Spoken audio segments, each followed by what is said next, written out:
Joining us this afternoon is AI expert Ahmed Banafa from San Jose State University. Ahmed, thank you so much for joining us this afternoon. Good talk to you, Andrea. All right, so this is an interesting take here. So the universities say this is cheating.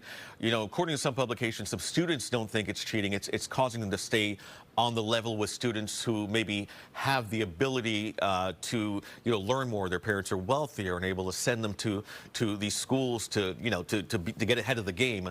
Tell us what you're hearing about this.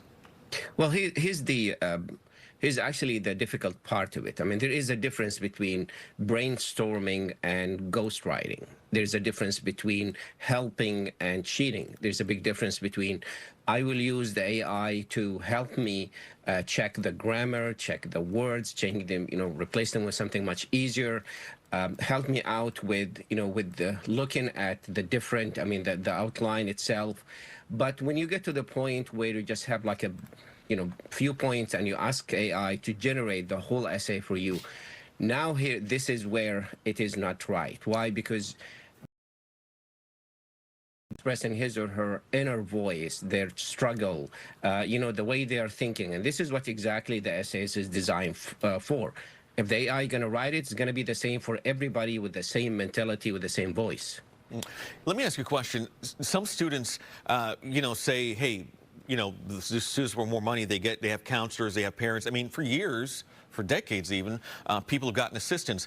Are you hearing that the students using AI are using the AI to write the entire essay, or are they getting help like traditionally is offered to students who are writing these essays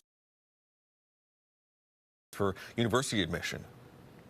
Well, the statistic is saying it's about 20% of them that are doing that, basically just throwing the whole assignment on the AI to write it. But about 50% of them, they just would like to have some idea, give me an outline, or check it and see if there is any problem with the wording. And especially if the person, is non-native English speaking, then it's going to be very challenging, to come up with some kind of consistency in writing the essay.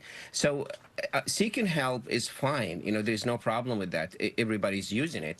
The issue is when you cross the line and you go to a ghostwriter, somebody who will write that for you. I'll add one point here, Andre. Maybe it's going to be a surprise here. I write recommendation letters for my students when they finish, when they need to go to a higher degree.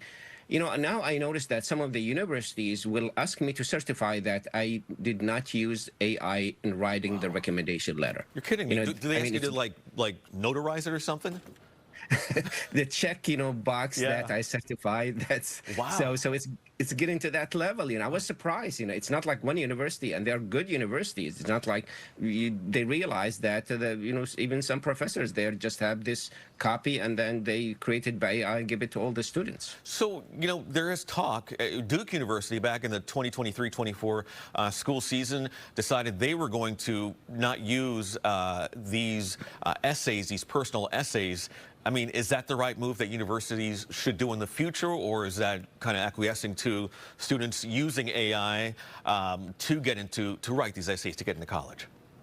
I think this is a little bit extreme. There are other options. It's just other options. They need more people. They need more time, and it's going to prolong the process of admission. For example, you can have some kind of videos that's sent by the students where they can talk about about themselves. You can have some kind of a live interview, which is Zoom interviews, and this is you have to go through the scheduling process for hundreds of students. That will be the case. Or you can ask multiple drafts of the same essay, asking in a different way, so we can figure out if this is really coming from the student and coming from the AI, which all will spill out to more time, more staff you need to tackle that. That makes a lot of sense as to why some say, hey, we're going to eliminate it altogether, just because of the amount of effort you have to put into that, the money you have to pay to put into that. So I guess I can understand that, but it sounds a little strange to say, well, we're just going to get rid of that altogether when it's been a part of college admissions for so many years. Ahmed Banafa with